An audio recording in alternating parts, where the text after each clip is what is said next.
Hello, Symposiast. I'm Dr. Angela Puca, Religious Studies PhD with horns. and this is your live stream, live resource for the academic study of magic, esotericism, paganism, shamanism, and all things occult. Today, it's going to be more chatty, and it's going to be a way to celebrate the imminent solstice or midwinter, or however you celebrate this time of the year. And first of all, thank you everybody who is here in the chat and is watching. I look forward to reading the chat. And this is a very special event because I have here my Inner Symposium, my Patreon community that I'm really excited to introduce to you guys. So, as you know, we can. The only way that this project supports itself is by everybody who decides that this project is worth supporting. And I'm particularly proud of my Patreon community that I call my Inner Symposium, because not only it is a way to support my channel, but we also have a Discord server. We have monthly lectures for the Magos and higher tier patrons. There are one-to-one conversations with me. So I have interactions, like strong interactions, and we form bond with each other with my Patreon community. And so I would love for you to meet them and to have a glimpse of what it means, what it is and what it feels like to be in the Inner Symposium. And hi, Joao, another patron who unfortunately wasn't able to make it. But here are my lovely patrons. Welcome, everybody. Would you like to introduce yourself for our audience? We can start with Karen and then move. Hopefully you see yourself in the same order that I see you. Okay, so I get to unmute myself now, right? That's Yes. how. Okay. Okay. Hi, everybody. I'm Karen, and I'm an American woman living in Tokyo, Japan.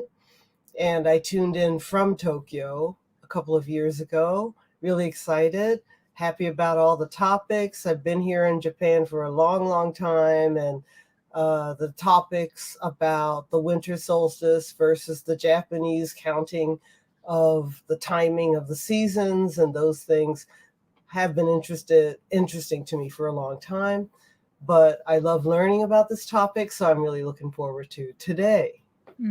Thank you, Karen. And Karen is also helping me a lot with my preparations for my trip to Japan, because in late January, for a couple of weeks, I will go to Japan with a group of old, long-time friends of mine, one of whom has a big birthday. And so we decided to go all together on this trip to fulfill our childhood dream, because I realized that it's not common here in the UK, and I don't know how it is in other countries, but in Italy,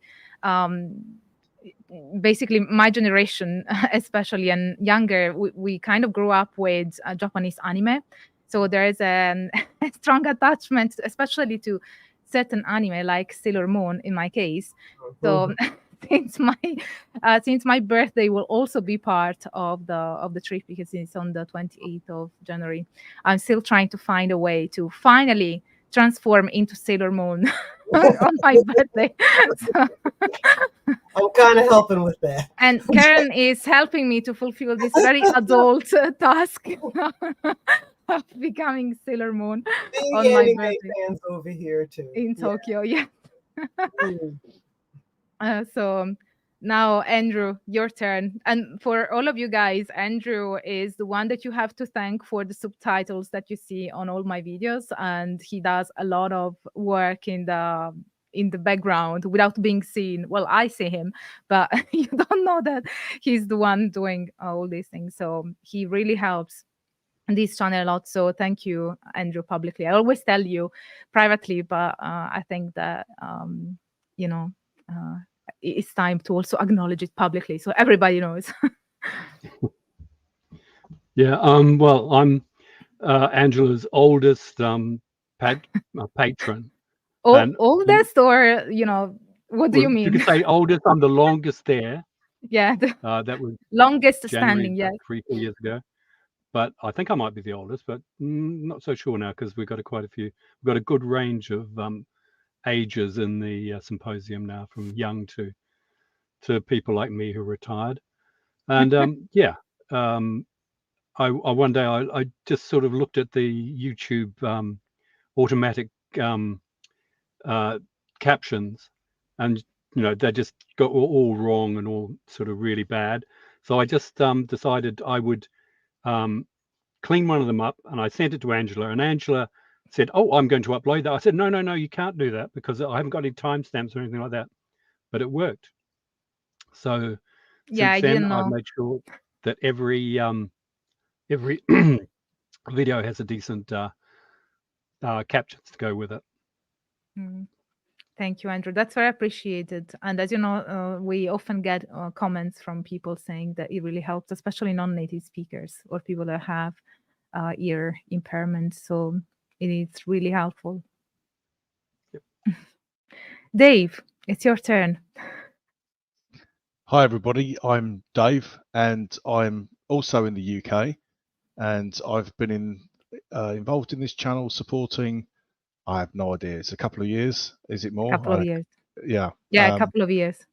Yeah. So I came here because I was interested in some reconstructive ancient religions, and I'm also have always been interested in folklore. So the confluence of those things, and then I think for me, the fact that made me stay was the fact that the way Angela treats the academic treatment and presentation of materials. I like that. It appeals to the way I think. So I've enjoyed the conversations inside the Inner Symposium as well as the externally published stuff. So yeah, And I'm kind of like my background thoughts. is in IT, so I'm kind of interested in some of the conversations about techno-paganism and AI and some of the humorous conversations about AI and esotericism that seem to be emerging everywhere. So yeah, that's kind of what I get involved with. Mm. And you've also seen some of my talks live, so I have. And helped with so if you and look held at the microphones and things. Yes, sometimes. held my yes. So he's also been a camera assistant on occasion. Thank you for that. He's also an expert on technology and AI, so we will talk about that during this conversation. Marcus, tell us about yourself. Thank you, Angela. My name is Marcus Mattern. I teach ceremonial magic. I live in Boulder, Colorado. I have a Facebook group with 10,000 magicians, and you can go to marcusmattern.com to learn more about me. And I've been part of the symposium for years. I have the best discussions with Angela, and I'm always trying to learn more about magic. And I know a lot about a little. I know my tradition of modern Golden Dawn magic, but there's so much I don't know. There's so much out there. And it's wonderful to talk to Angela, who's studied these things in an academic setting and can just give me really rigorously researched information about all these other traditions of magic and all these other different religions, and just really enriches my understanding of magic as a whole. Thank you, Marcus. And I'm also part of your Facebook group. It's really interesting. Hank, it's your turn now. Spotlight. Welcome, everybody, and hello. I'm Hank. I'm from the land of two seasons, summer solstice and winter solstice up here in Alaska, because in between is just a quick tailspin. So we're in the middle of our wonderful winter. I'm a solitary practitioner of basically mysticism and service, I guess would be what I do. I found Angela 2 years ago on a quest to greater knowledge, and I found it, and I'm very appreciative to it. And so part of my being here is to support not only her, but in how she supports the broader community and gets good knowledge out there. And I'm very thankful that I have this opportunity. And welcome. Thank you, Hank. You're always so sweet. Edward, your turn. Oh, hello. I'm Edward. I'm a librarian as an academic librarian at a university, and I got really interested in Angela's channel because when I first started studying occultism, academic occultism didn't really exist, um, and it's really good to be able to get a little bit of certainty about at least what the people were doing and the stuff that you can know to actually know. So it's a unique take because so many magical type programs just give you what they think, and this is a better way. It's like, oh yeah, it's peer reviewed. Yeah, there's some truth behind it. So that's always great. Thank you. Thank you, Edward. So I guess that we can start by talking a bit about the solstice. And what do you think about the history of the solstice? And well, obviously, you know that I have made a few videos on that. I have a video on Yule and the history of Yule, and another one on whether Christmas comes from pagan midwinter celebrations, which is the latest one that I have published. And in both videos, what you can find, and this tends to be what happens with most celebrations, really, that the celebrations that pagans and esoteric practitioners celebrate and often claim that the Christian ones or other Abrahamic religions have taken from pagan or esoteric practitioners to develop in their own way. It's what you can find by watching my videos and also reading the sources that my episodes are based on is that it's not that clear cut. It's like we tend to think sometimes about the development of religious traditions and even religious festivities as a straight line. This comes first and then this comes after, and so this must have absorbed everything and then reshaped it. But it's not that clear cut, as we can find with many pagan celebrations. Of course, I'm a pagan studies scholar, so I have paganism in mind here. But as you can see, they have influenced each other. Yes, sure, there were pagan celebrations before Christmas, and they have influenced the formation of Christmas. But it's also true that Christmas has influenced paganism and pagan traditions. So it tends to be both ways, because that one thing that we always need to remember is that religion is not different from any other cultural product. Every cultural product we see in history is always influenced by not just one thing, but multiple factors, elements that come from the past, from different cultures, different traditions, and they all form the thing that you find in that specific moment in time. But I'm always very skeptical of reductionist, any kind of reductionist. I know that there are others like Justin who likes reductionism, but I'm very skeptical of any form of reductionism, whether it be reducing an explanation. Yeah, I guess that the thing that I personally really dislike is when you try to find one answer or one lens that is meant to explain everything. That's the core of what I dislike. And then we can apply it to more specifically to things, because by reductionism we often mean when to explain something you only rely on the material aspects of that. So for instance, in the historical materialism, they tend to explain everything by what happened in history, and that is the thing that only exists.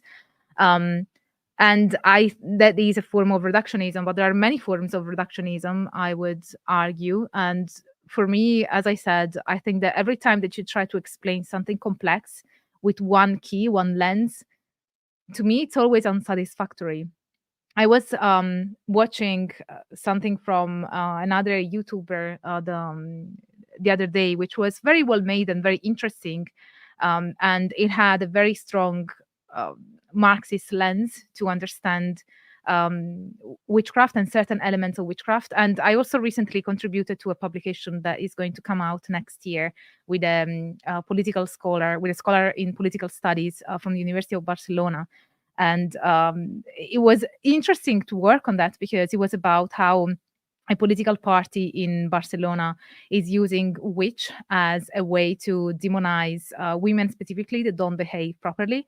And one of the theoretical lenses that was used was Silvia Federici with her famous book. I think it's called Caliban and the Witch, if I'm recalling the title right.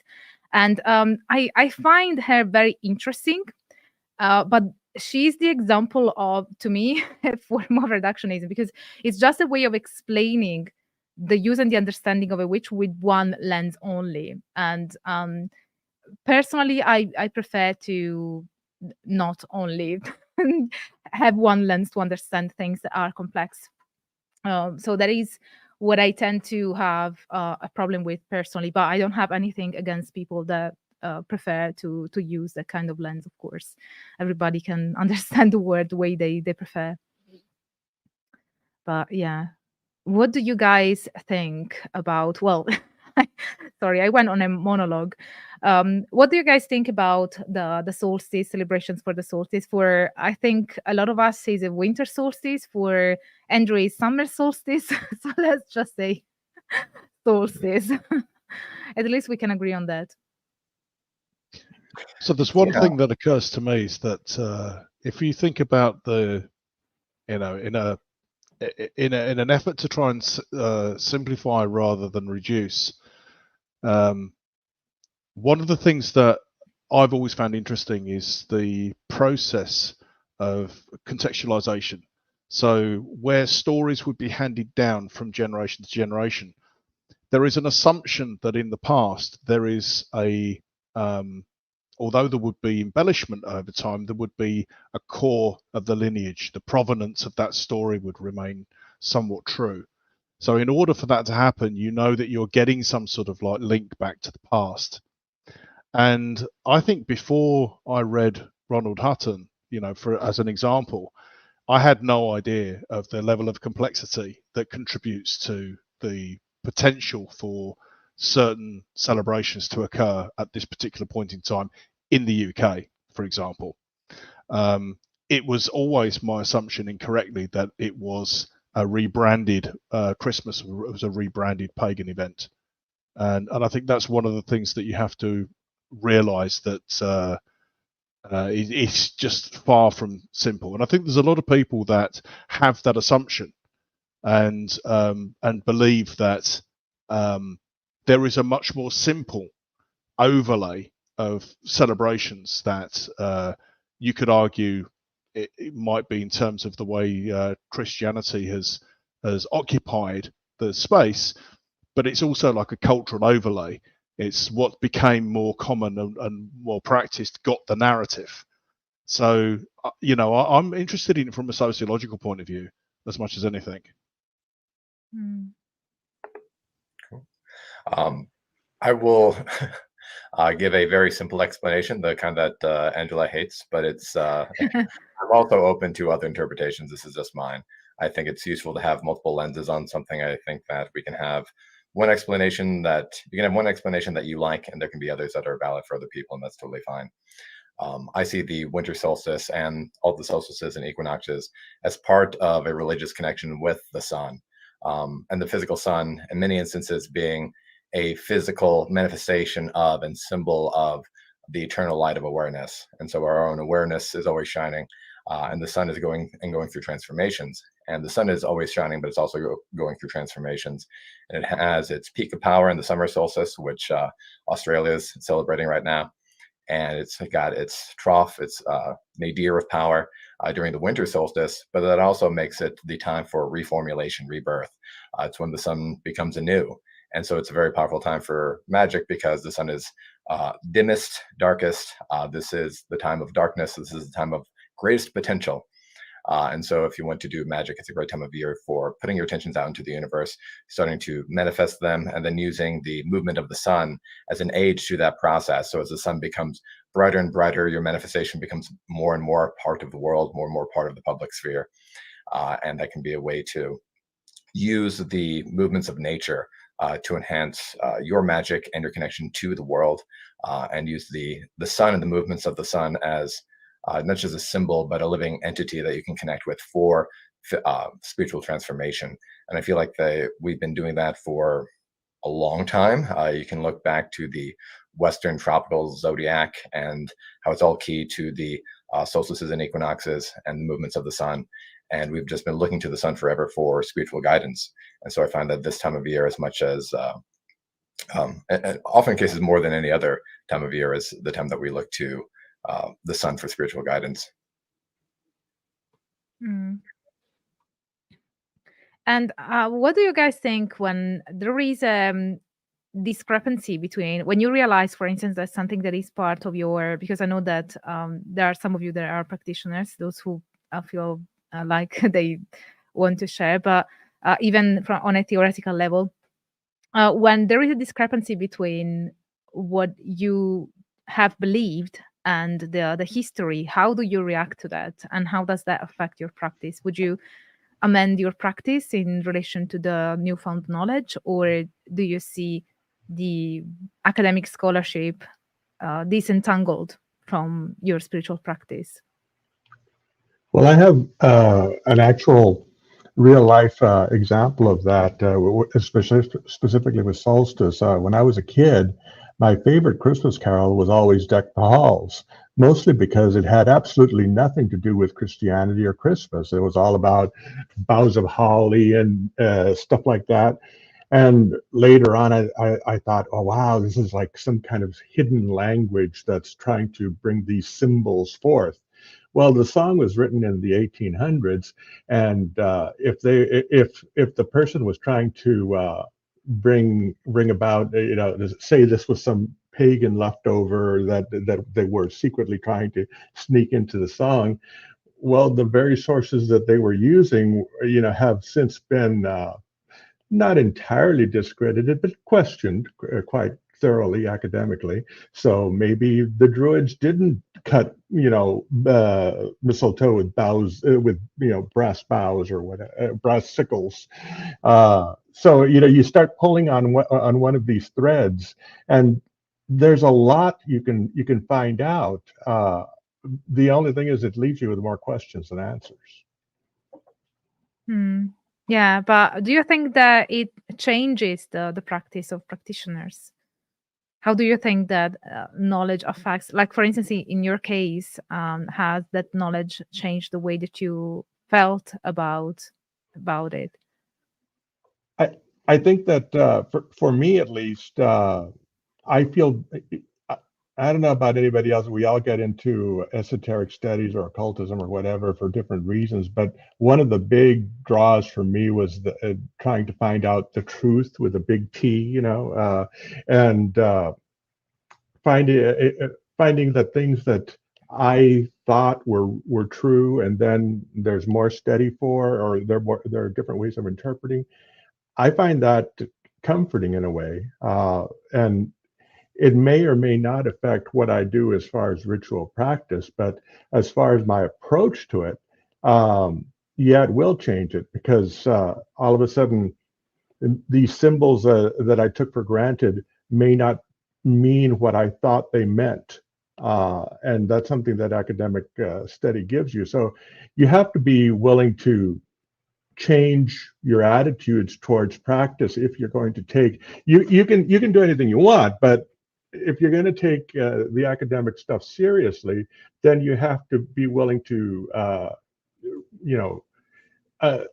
at least look at your own beliefs and how you approach things. So Margaret Murray is probably the best example. It's like, no, it's not an unbroken lineage of whatever. That affected a lot of people in the 90s and the 80s when all of a sudden Murray got debunked for good. And how did the community react to that knowledge? Did they change their beliefs, or? Yeah, well, some left entirely. Hank probably knows as much more than I do on this, but in my circle, which was mostly Unitarian Universalist pagans, there were people that just stopped going to magic circles because there was a strong desire to have this link to the past, and they felt that it was sort of they were, I don't know, people felt cheated. I think that some of this stuff was made up, and that was the right reaction. It was made up. They were cheated, but that doesn't mean that there was no value in it. But at the same time, that you had, when you approached it, you had to come at it with open eyes. You couldn't just blindly accept things, and that was the big changing point for me. And that's why I try, now in whatever practice I have, I really value the academic approach, because at least I'm not, if I'm looking at something, I have an avenue to investigate it as much as I want, because I might not want anything more than my belief. If it works, it works, and that's all I care about. But if I do want to be authentic about something, then yeah, contextualization matters a lot. Well, to add that, I'm a product of the 80s and early 90s training. Our teachers basically were upfront about it. Like, look, we're not old. We're not, ancient. This is modern construct. We're using these different techniques. And in my case, it was all over, globally kind of stuff. But it was about how do we bring about a magical shift in consciousness? And we're going to use all these various tools from different cultures, different religious things to bring about this change. And it worked very well. But they were upfront that this is new. It's not. There is no ancient lineage. Not for us. There are people that I believe do have it. But I think it worked very well. It had a very profound impact on a lot of us, and most still are. So I would want to talk about the solstice as an extreme thing between where you're at on Earth, though. I think it matters more of how this shift affects your life and your mental being. Like here in Alaska, we have winter and a very short summer. And so the winter solstice is, oh, thank goodness, there's going to be an end. Summer is going to come. And then summer is rather depressing because you only get a little bit of it. And, oh no, it's the solstice. It's going to be winter again. So when I live in the lower 48 in North Dakota, we have a very balanced season. There's 4 fairly balanced seasons, and I really love that, where you have a winter, but it's not long. You have a summer, it's really hot, but it's not long, and you have beautiful falls and springs, but they're all nice and balanced, and so you can actually see the wheel of the year as we now celebrate it in a more balanced reality. Up here, Ostara, for instance, there's still 2 foot of snow on the ground. There's no things budding out of the ground and life, and everything is still frozen. You got to wait until May to get anything green. So for us, solstice is really a turning point. And whether you're celebrating Christmas or Hanukkah or Diwali, it's that light. It is a thing of, like, there's hope of getting through this. We really are thinking about, okay, it's done. Summer's coming. And I think I would ask, how is that around the world? How does that affect it? And I think our argument today is, was it Christians taking over this, or this taking that? I think there's a fundamental need from a psychological standpoint to have a solstice celebration, regardless of what religion you're using for it. And I think we're getting into arguments that are like, for those of us on a pagan bent, it's kind of like defending our turf, and I don't really think it needs to be defended. I think you raise an interesting point, Hank. I remember that when I moved to the UK, I thought, oh, that makes sense. It makes sense that the 8 Sabbats were developed in Britain. To me, it makes sense because compared to Italy, I think that here in the UK, you really tend to see those 8 stages in the year with the weather. Sometimes 8 stages of rain. Yes, the 8 stages of rain. But to me, it feels like there is much more of a demarcation on those 8 stages of the year compared to Italy, where in October, when you're celebrating the darkness of Samhain, it's still hot and there are 30 degrees Celsius, that is. So it's, whereas here in Britain, to me, it makes sense that the 8 Sabbats were developed here. And then I wonder if Wicca and modern paganism was developed in another country, maybe the Wheel of the Year would have looked very differently. Although, as Hank says, and that is the case as far as I know, that solstices and equinoxes are definitely celebrated cross-culturally. I couldn't say all cultures, and I couldn't say from millennia and millennia, because I would have to have sources to make that claim. And it has to do with big claims like that. It's very difficult to find any scholarship, because academic research doesn't work on millennia. It works on things that are very specific. To me, but yeah, you definitely, I was thinking that since I have researched shamanism quite a bit, there are many forms of shamanism around the world that celebrate solstices and equinoxes as points that are considered particularly magical.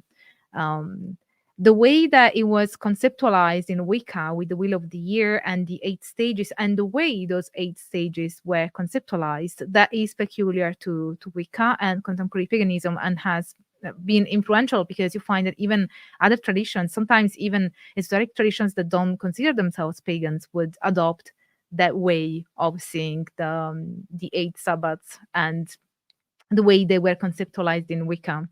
The idea of the Sabbats and the Esbats comes from a mixture of Margaret Murray and Leland, and the interpretation that Gardner and Valiente had of those two sources, particularly because you find the idea in Margaret Murray that the Sabbats were the public festivals and the Esbats the private festivals, and then in Leland you have the idea that every full moon, there is a reunion to celebrate Diana, and that the two things were combined in their own way to create those celebrations. But what is interesting to me as an anthropologist is that if they have been influential to the point of becoming so popular and pervasive in esoteric traditions, this conceptualization of the Wheel of the Year and the celebrations of the Sabbath and the Esbat, it makes me think that it probably resonates with people and with people spiritually. Now, you guys know, because we have the Magus lectures every month and we have the conversations on Patreon.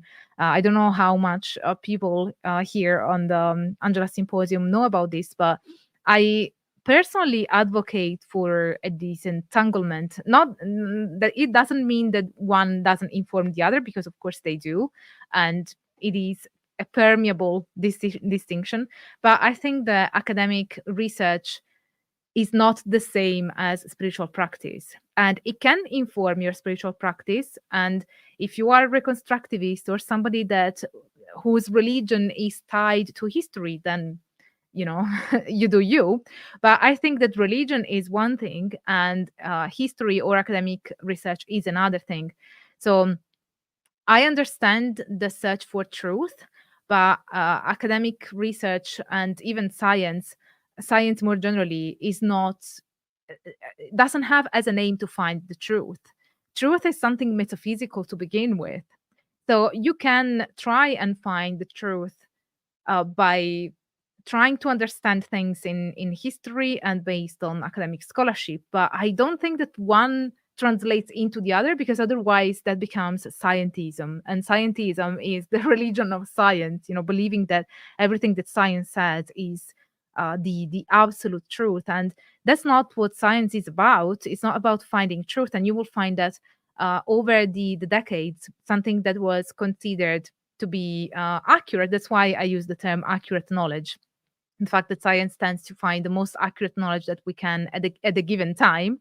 But then we have different tools and different ways of understanding the world. And so that's why knowledge, I always say, is a moving target. Now, personally, I also have the belief that the objective world that we are studying via science changes.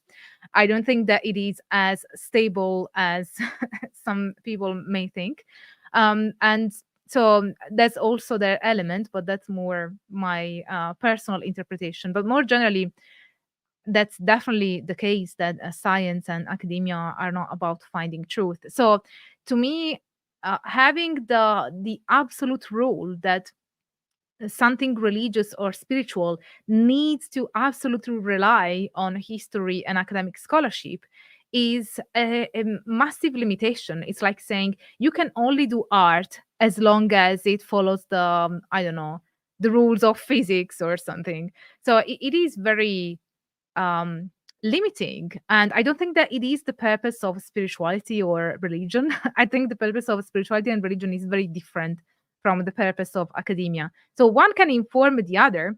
The only problem that I find is that and in fact this can be a problem that is led by the fact that people want to only believe what is proven factually, at least at that given time, is that then they start to claim that things that they experience religiously and have a very strong impact on their lives, they start to claim that those are the truth, that those are factually correct.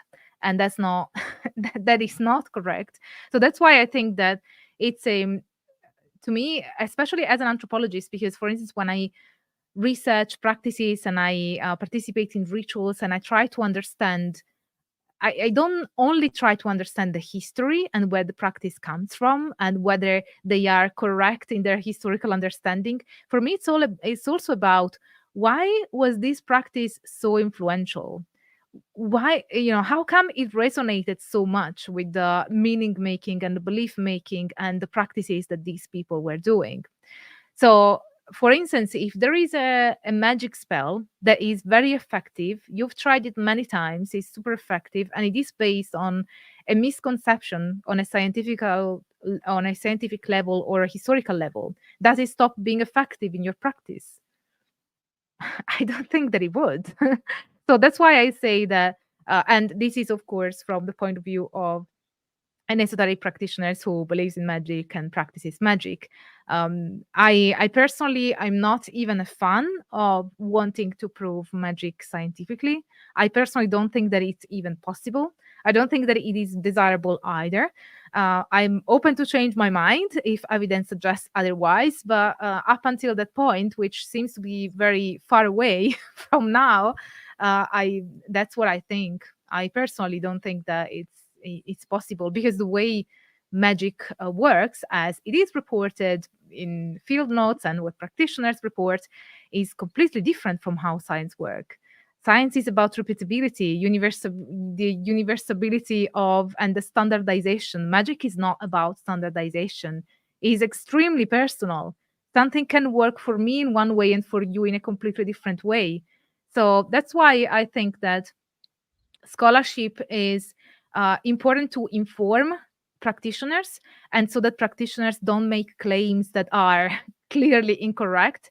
But I think that if practitioners were more honest about the fact, this is what I believe, this was transformative for me, and they don't have to jump on big claims, oh, this is how it's always been for millennia and millennia, because I think that that is also dangerous from political point of view, because it just leans towards totalitarian thought and that idea of, oh, because I have the truth. That's why I, since I am somebody who is really repelled by any form of totalitarianism, it's like, no.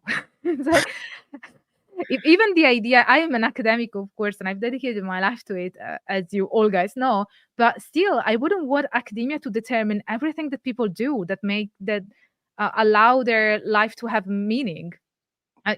Imagine having art, poetry, cinema, and indeed your spiritual practice all being absolutely determined to the letter by academic scholarship.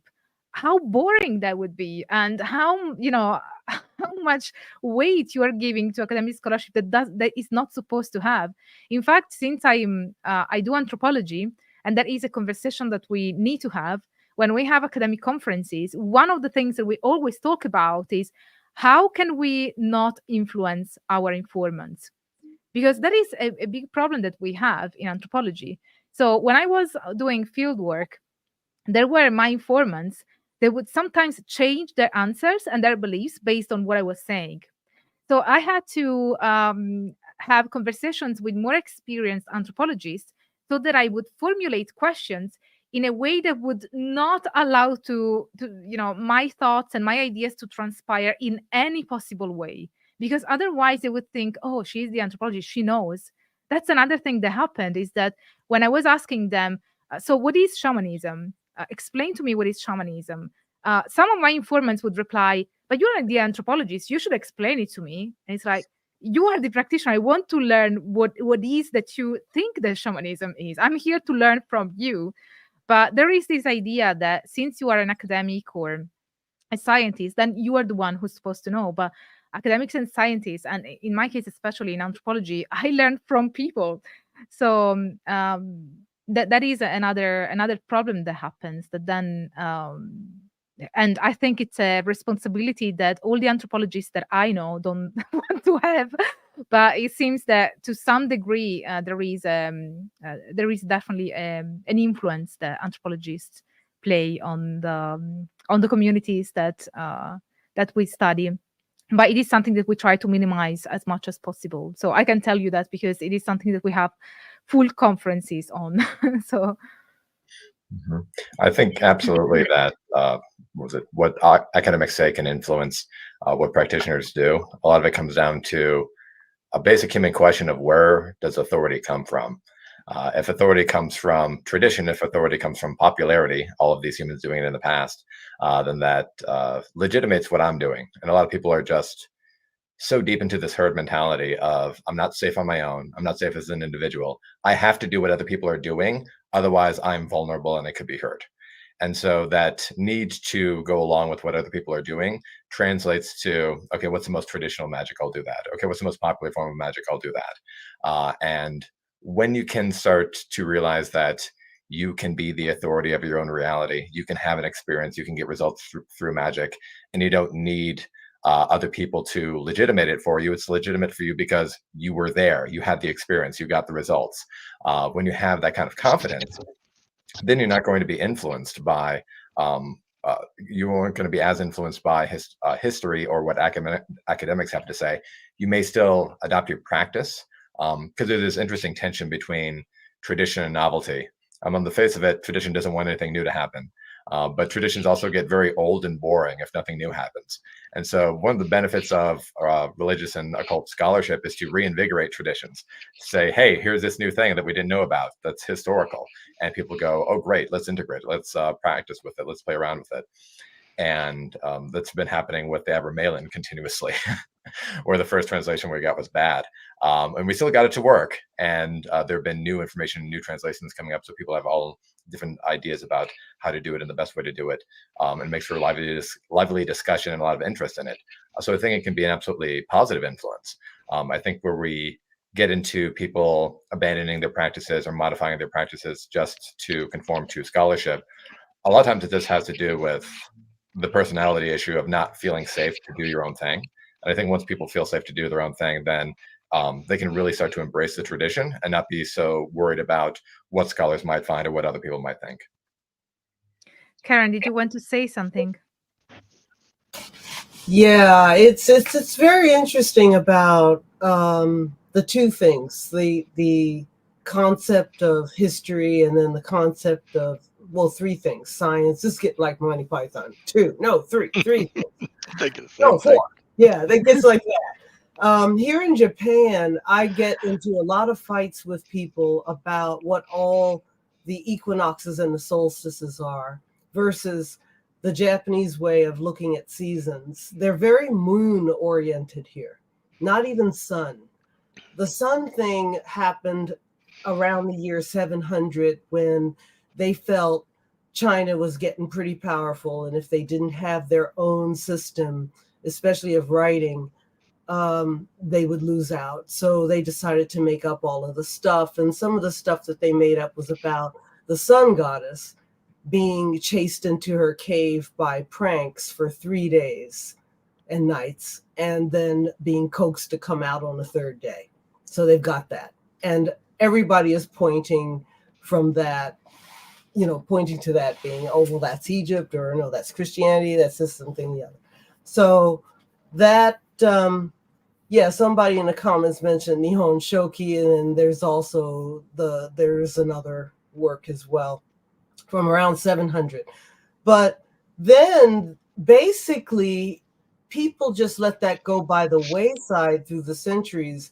Now it's a way of using the lunar calendar plus a number of traditional ways of arriving at dates in Japan where it'll shock you. The beginning of autumn for Japan, and this will be announced on their news stations as well, is in the middle of August.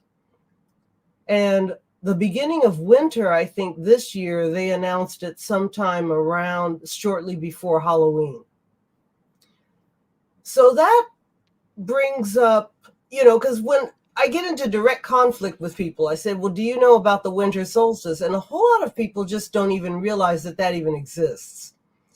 The other point in Japan is that tradition. It might be boring for a lot of us, but for these people here, wow, it is totally interesting. They are into the new year.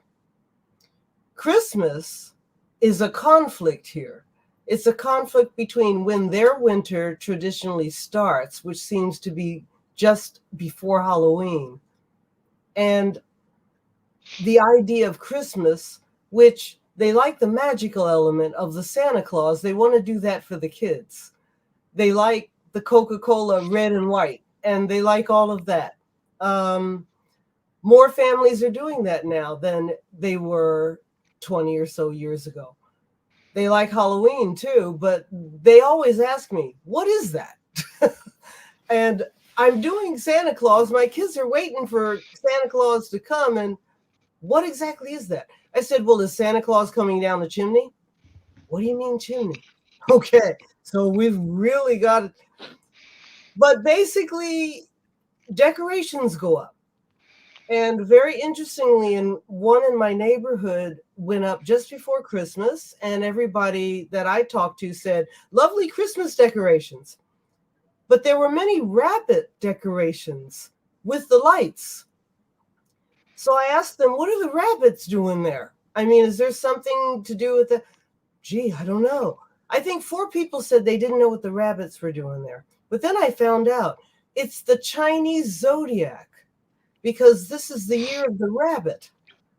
So they put with Christmas lights with rabbits all around them and stuff.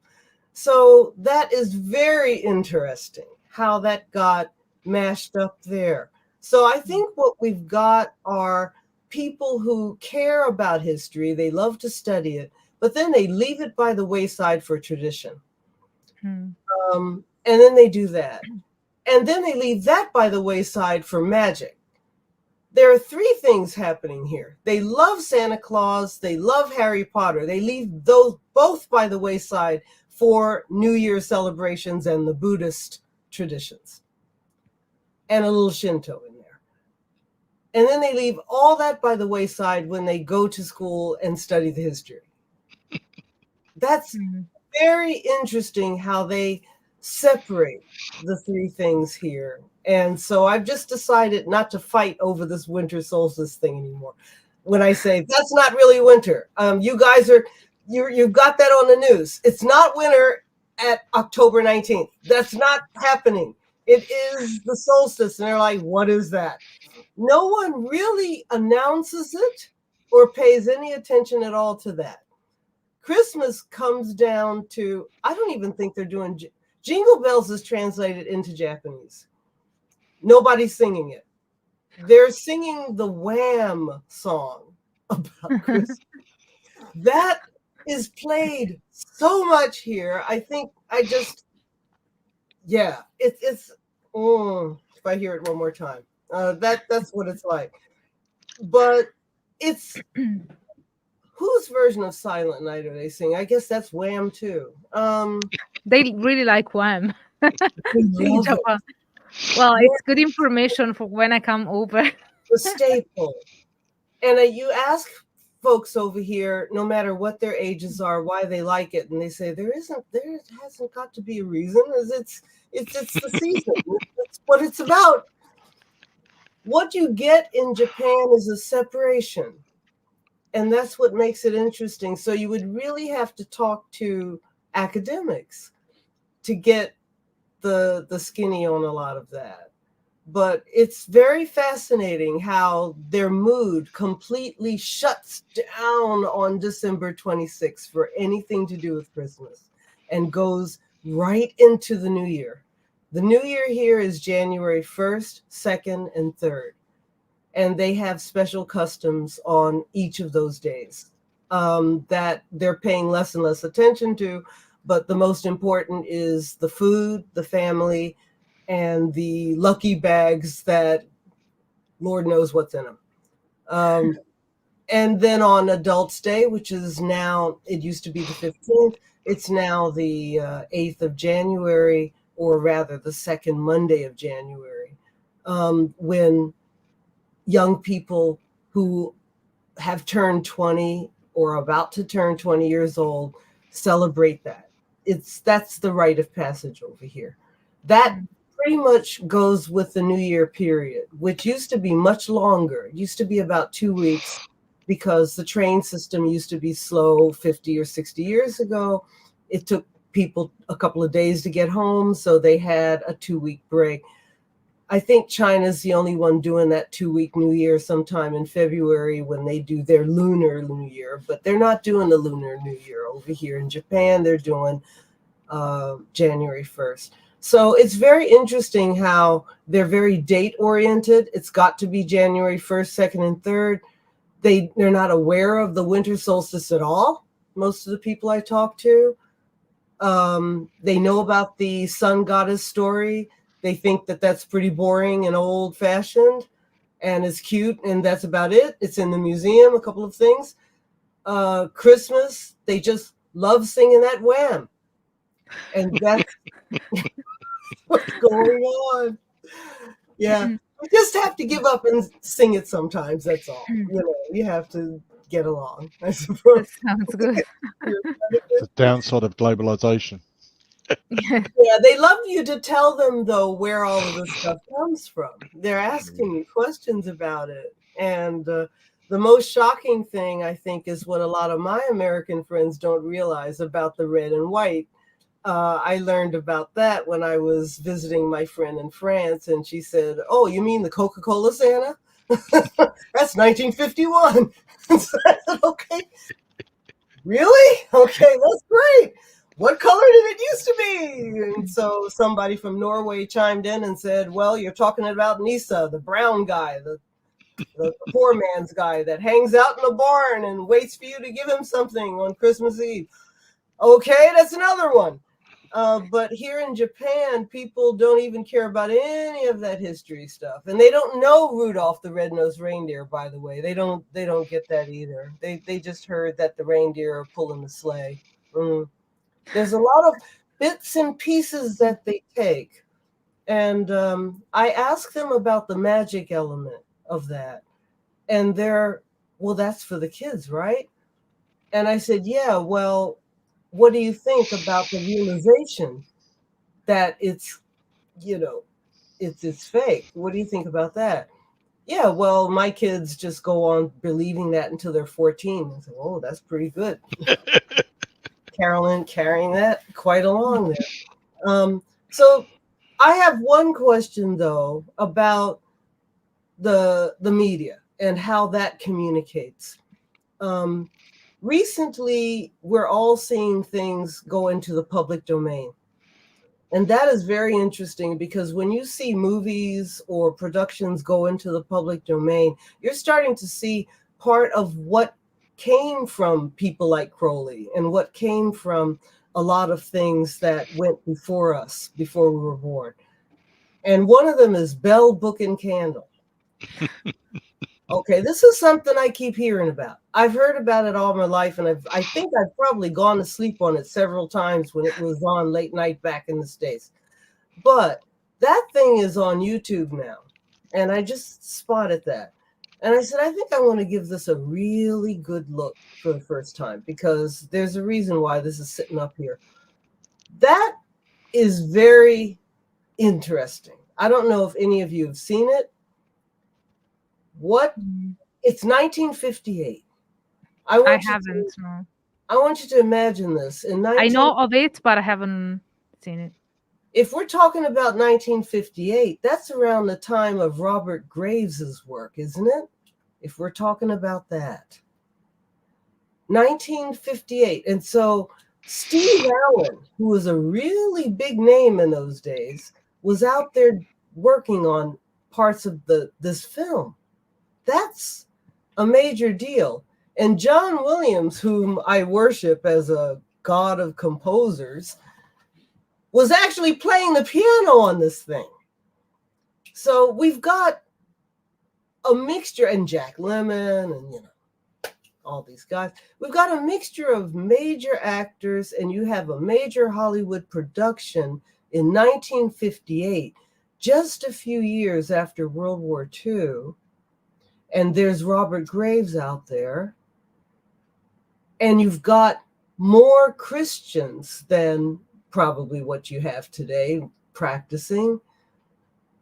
And you've got this film, which is mixing what's in it. Do you see any paganism in this film? Do you see any practicing elements of practicing witchcraft in this film?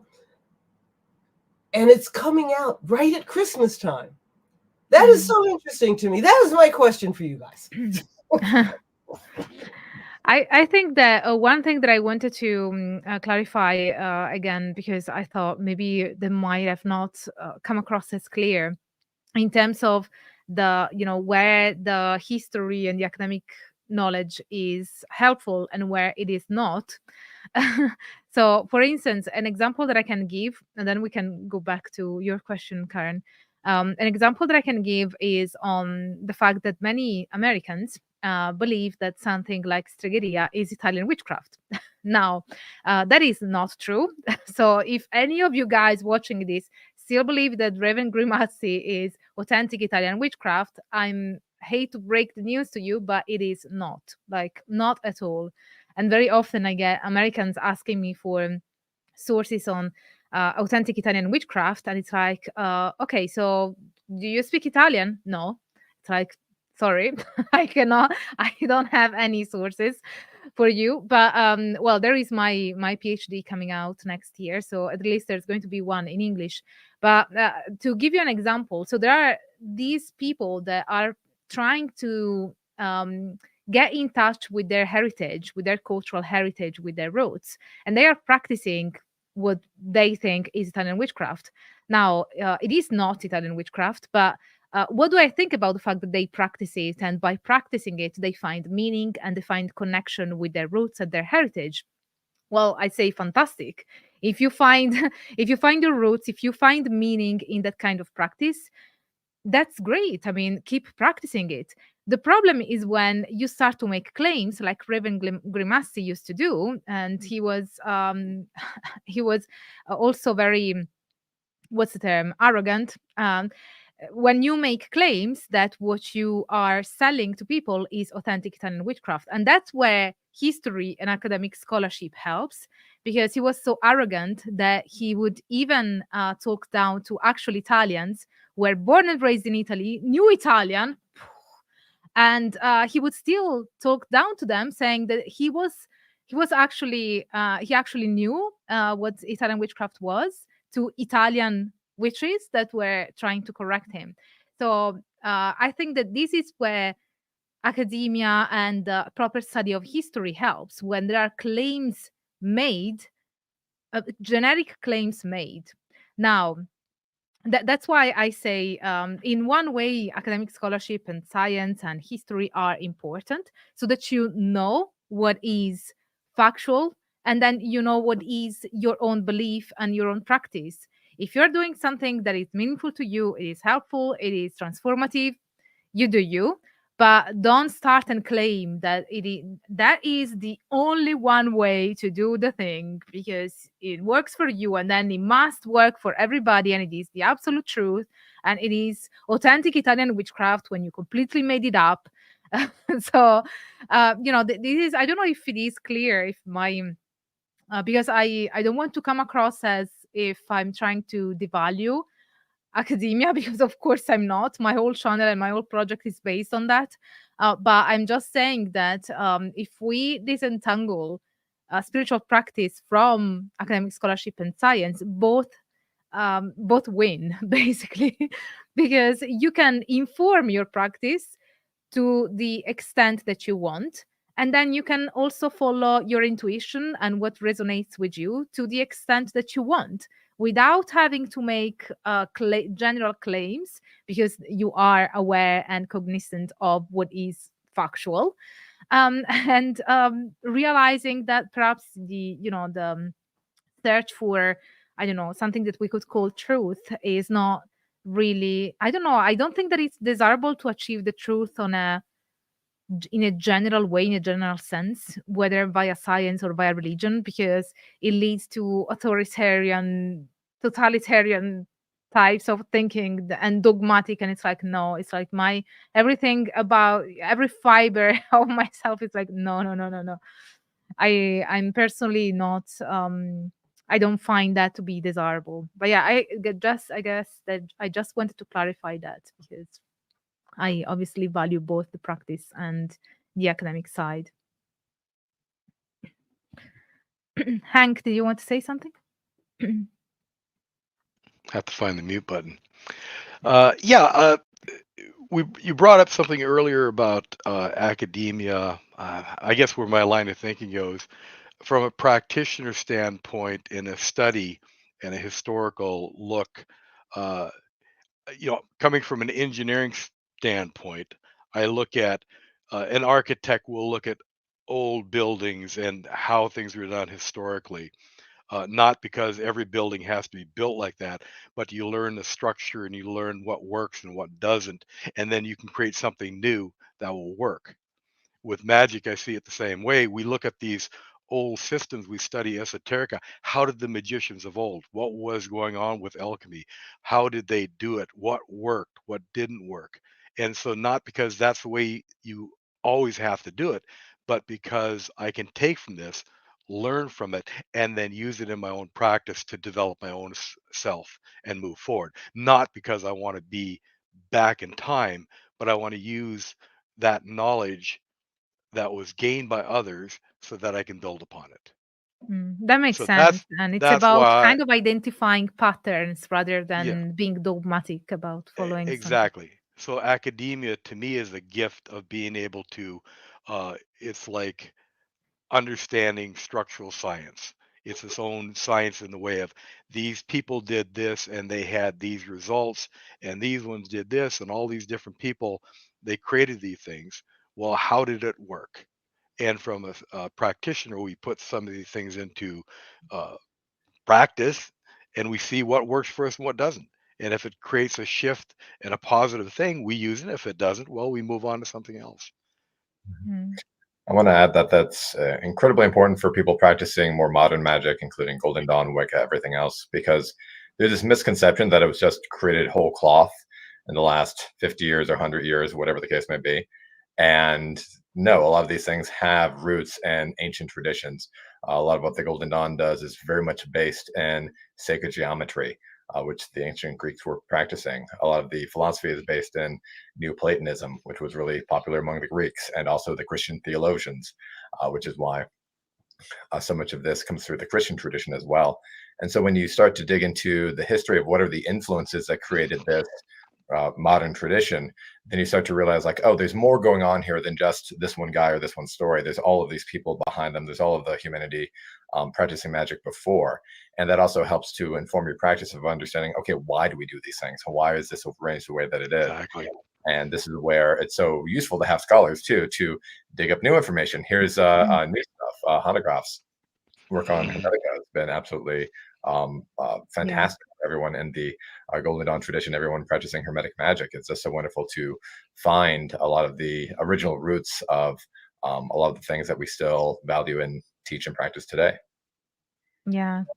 That also reminds me of how in academia you have many ways of researching these things, um, they kind of look at different aspects of the practice. So, for instance, if from a historical point of view, you would focus on, the first edition of the Corpus Hermeticum that became very popular was actually a mistranslation. So, from a historical, when you see that as a historical fact, maybe people would think, oh, so these people were practicing on a mistranslation. But for me, as an anthropologist, looking at the anthropological side, it's more about, what is about this text that was mistranslated? Maybe if it was translated correctly, it wouldn't have had the same impact. So for me, what is interesting is what resonates with people. So how can, what about that text with its mistranslations resonated with people? And wouldn't it have been different had it, the first version being translated properly? Whereas maybe for somebody who's focused solely on the historical side, it's like, those people were using something that was not even the proper Corpus Hermeticum. Whereas, as I said, for me, having an anthropological lens is more about what about it resonated with people, what about it was perceived as powerful by people. Perhaps there was even something in the mistranslation that was of particular interest that should be investigated. So that's why I think it's also important to also see the different lenses that you find in academia. Whereas a sociologist would look more at how that text and its diffusion was impactful for the society at large, or what elements of the political system fostered the diffusion of the text, as opposed to the opposite. So every field also has a different lens to look at these texts. That's why I think it's important to have all the perspectives, even in academia. And it's very difficult because our field is massively underfunded, of course, but hopefully in the future, raising awareness even with this channel on how important it is. Yeah, I have an example of that. So the Abramelin, the first translation that really got popular, explained it as a 6-month ritual, not an 18th month ritual, as came to light later. And I don't think it might not have caught on if people thought it was an 18-month ritual. And now that people have gotten it to work with 6 months, it's like, can we keep doing this? Why would we do 18 months if we can do it in 6 months? So I think sometimes, there are happy accidents. There are things that may be inaccurate, but people get them to work. People appreciate them. They really start to inspire people and add to the popularity rather than detracting from it. So I don't think it's always the case that the most original, the most authentic version is always going to be the best, maybe the most authoritative in some sense. But why though? Why is something more ancient more authoritative? That's one of my pet peeves. It's like, why? Why does something has to be ancient for people to believe that it has any authority? I think the esoteric community suffers, as you said earlier, Marcus, from this problem of not having a central dogma and authority, and they have to find it somewhere desperately. Or was it Edward that mentioned the seek for authority? Or maybe both? Both of you raised the point. But there's this idea, we have to find authority somewhere, somebody that gives us the seal of approval. This is true. that kind of thing. It's even in modern. How many people, it's like, I need somebody to initiate me. I'm not valid until somebody anoints me. Exactly. So, that kind of shifts the focus when it is about, that's why I say the academia and esoteric practices have different aims. It's like when your aim is to have a practice that is effective and that it is transformative and is meaningful to you, then doesn't matter how many seals you have if you then don't feel anything. So I think there is some value in creating consensus, because one, it creates a community where people can practice the same things and be doing the same things. And one way to establish consensus is tradition. Like if this is the most established way of doing something, if this is the oldest way of doing something, if we're all going to do one thing, well, can we default to doing that? So that can be useful. I think it can be counterproductive at certain points. And I don't think it's the only game in town either. Like I came into magic having studied philosophy, and so to me, like the metaphysics and the arguments for what does this practice say about reality? How do are these symbols supposed to relate to my everyday life? Like that to me is often more pressing than how traditional something is. So that's the way that I approach magic in terms of philosophy and mindset.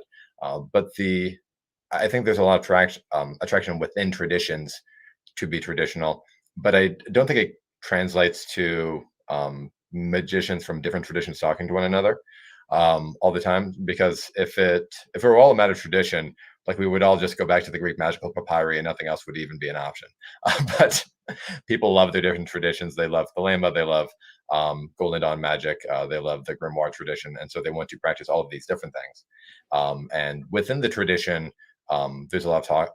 Within each kind of magic, there's a lot of talk of tradition, and that helps to generate consensus, helps to get people on the same page, which is great for a ritual going sideways. I mean, if you need to diagnose a problem with a ritual or a problem with the result that you got from it, and you're the only one who's ever done that ritual because it was a chaos working that is completely off the map of anything anyone's ever done, tough.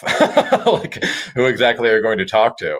It really helps to be doing at least kind of the same thing as other people. And so for that reason, I think there is value in tradition in terms of being one of the tools that people can use to get everyone on the same page. Yeah, I think that's more like peer support rather than necessarily something that is dogmatic. I think that it is more building a community and building a support network to better understand something via the shared experience. So yeah, that's totally understandable.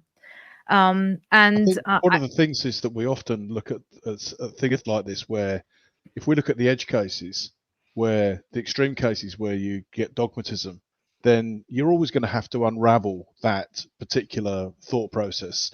Whereas in the middle, you have people that are far more collaborative and far more sensible and able to disentangle fact and historical accuracy, the importance thereof or not, because it means something to them. They're in a practice that they're actually getting feedback from every day. So their realized existence is different from something where you have to kind of park all that and put it down to faith. So in a sense, people that are living it and practice it tend to find out what's important for them, as opposed to simply having their lives dictated by it. Right. Yeah. Yeah, So I'd like to add something here. Yeah, sorry. It's gone, Andrew, and then we take a couple of questions. Yeah, no, it's a good question there. In the Margus lectures, we discussed Rupert Sheldrake's morphic resonance theory, and that's one idea that might support using older traditions, because if a lot of people have done it, it should be easier. He explains it like the Wordle game. If you do the Wordle first thing when it comes out, it's harder, but it's easier for people later in the day who've had all that morphic resonance building up. That's a good point. And also, if you use the theoretical lens of the egregore and the idea that there are things that build up over time, and the more people use and practice something, that the ritual itself or the thing in itself becomes charged by every person who does it. So in that sense, yeah, I can see how that would would be seen as more powerful. And then there are the demons, or excuse me, daemons. Yes. So let's take a couple of questions. So we have one from Jess. Thank you so much, Dr. Puca, for hosting this live stream. Thank you for watching it. And I have a request for the panel. What are each of your favorite books or papers on the study of esotericism that you read in 2023? Favorite book or favorite paper? Come on. Okay, I'll start this one. It's whatever I'm reading at the time, which at the moment is Philip K. Dick's Exegesis, and I'm loving it. It's not really esoteric, but he's got these weird, wonderful ideas of how the world works. But there's another one I brought up earlier in the chat called "So Spake the Plant" by a scientist who's also a practitioner and putting her magic into the science and coming up with amazing results. And just like to say, Dr. Sledge, if you write a book, that will be my favorite book after the one that's coming out by Angela and Brill next year. Karen, do you want to go next? Yeah, well, I'm a huge Harry Potter fan, so basically it's going to be all those 7 original books. But other than that, I don't know. I think this was Dr. Justin Sledge was talking about this, The Hellbound Heart. And I picked it up for the first time early this year. Very impressed with what that's dealing with. So if you want to talk about something that's more like getting into esoteric and things like that, I think it would be The Hellbound Heart, which was really good. But in terms of magic, yeah, Harry Potter, all 7 books. Okay.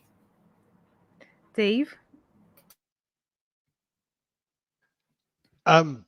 So I was reading a couple of things have come back to me that I've been reading this year that I'd read in the past. But the paper, the question asked for a paper from 2023. I was reading one that was recently published on religious comparativism, and I was just looking for it. I can't remember the author. But I'd been looking back through, I think inspired by your various videos, as they come up, it prompts you to go and do some background reading. I was reading Liber Null again, and it just reminded me of the reason why I got into that in the very first place was not because particularly of any magic significance. It was because the Psychonaut part of the title is very similar to Supernaut, which was a song by Black Sabbath. So I thought, oh, that's cool. So I got into it for that reason. So, and had a read and was like, oh, okay, Marcus? So I'm boring. I'm always going to recommend the same 3 books because these are the books that I learned to teach myself magic. They're also the books that Damien Eccles learned to teach himself magic while he was on death row in prison and learned enough magic to manifest his way out of death row and out of prison. So that's a good endorsement. But these are, here we go, Learning Ritual Magic, Circles of Power and Paths of Wisdom by John Michael Greer. And these are basically the 3 books that you need to learn Modern Golden Dawn magic. And yeah, this one is the introduction, starts with all of the elements. So you should definitely try that one. These are more advanced, but they'll take you pretty much the rest of the way, or at least give you enough to figure out the rest of the path of Golden Dawn astrotheurgy. And then those are old. So something I read in 2023, it's a little bit older, but not many people know about it, is The Dolmen Arch by John Michael Greer. This is a Druidry book, but a lot of the philosophy and the metaphysics are extremely relevant to modern magic, Golden Dawn magic. So I would totally check this out as well. Hank, what about you? I was thinking also that we should do a Magus lecture on Greer, because that's also interesting and modern day Golden Dawn. But the next lecture is going to be on Israel Regardie. So, hey, good in sequence. Oh, for me, Dr. Hanegraaff, his last book, like I like to say, ball peen hammer to the third eye. It just opened up a lot of stuff. Really, really loved it. Yeah, that's the one that I was thinking about as well, Hank. It's called Dramatic Philosophy and Historical Imagination. Yep, I can't recommend it enough. Yeah, you will also find the interview with Hanegraaff on this specific book on the YouTube channel if you guys are interested in knowing more about what the book is about. Edward, what about you? You are the librarian. So. Well, second Hanegraaff, that's probably one of the most influential books I've read in a long time. Lately, I've have a project that involves studying early modern witchcraft, and I came across this book called Witches and Neighbors, the Social and Cultural Context of European Witchcraft, which is a fascinating book, more along your lines, a little more anthropological, I think. Does a great job of deconstructing what we think of as a witch, how that image has changed over time, and why neighbors were afraid of their neighbors. So it's kind of the opposite of studying high magic. It's more like, you know, these are all poor people that didn't have a lot to gain. You know, why were they doing this? And it's a very, very interesting read. It's scholarly and long, but if you get through it, I think that the chapter on engendering the witch alone is worth the reading. Yeah, Maybe I could make a video on that. that'd be good. And the last question before we wrap up is, how are each of you planning to celebrate the solstice in your own practice? Food. Yeah, so this is actually one of the things I'm doing these days. I have a Patreon, patreon.com/the esoteric magic shop. So I'm going to be creating sigils for working with Archangel Haniel of Capricorn. The sun's ingress into Capricorn happens at the same time as the winter solstice in the Western tropical zodiac. And so this is the perfect time to work with an angel to manifest through the month of December and January, but also for the whole year. Figure out, what do you want from this year? What do you want to do with this year of your life? And developing a relationship with this Archangel of the Zodiac to start to express and manifest these desires. And we do it through a simple sigil that you can look at, concentrate on, manifest, but you can also use magic and a short ritual to activate it. And if you get good at doing that, then you can join me for full ceremonial magic invocation of Haniel. So the Patreon is really good to help people get started with really simple magic and work their way up to more advanced magic.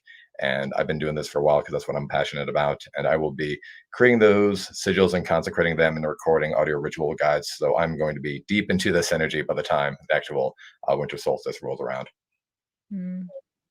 Sounds great.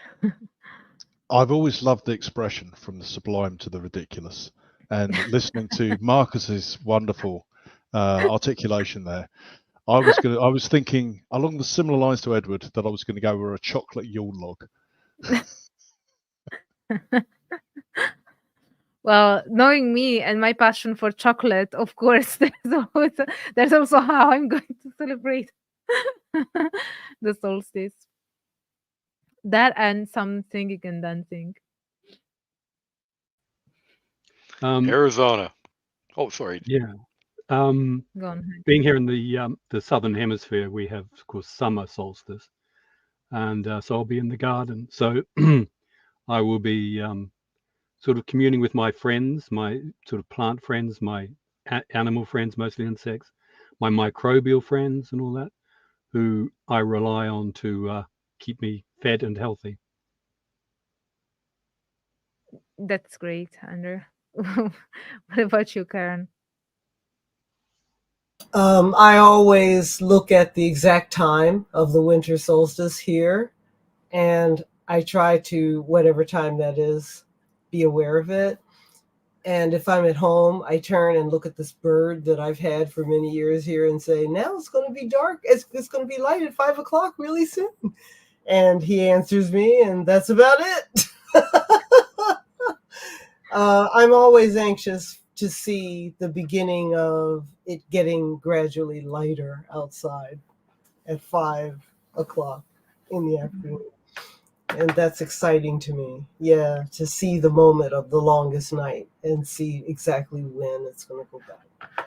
You reminded me that perhaps, you reminded me that perhaps a way that I could celebrate the solstice is to release the next video on the solstice, like looking up when it's going to happen here in the UK and releasing the next video when the solstice happens and see what comes.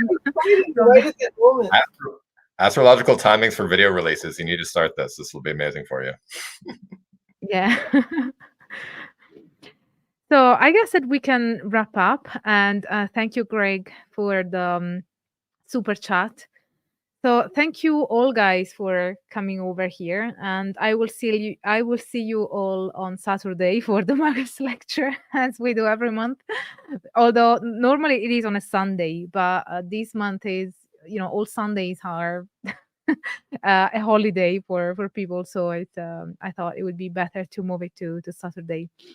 So we will talk about Israel Regardie. I will release the next video also on Israel Regardie, but it will be more of a summary, and then we will expand more in the Inner Symposium. So thank you all so much. And also thank you to Edward, Andrew, and Joao for moderating the chat. Edward and Andrew are here, and Joao is in the chat. So I forgot to say earlier, sorry, I always forget to say, but thank you for also moderating the chat on live streams.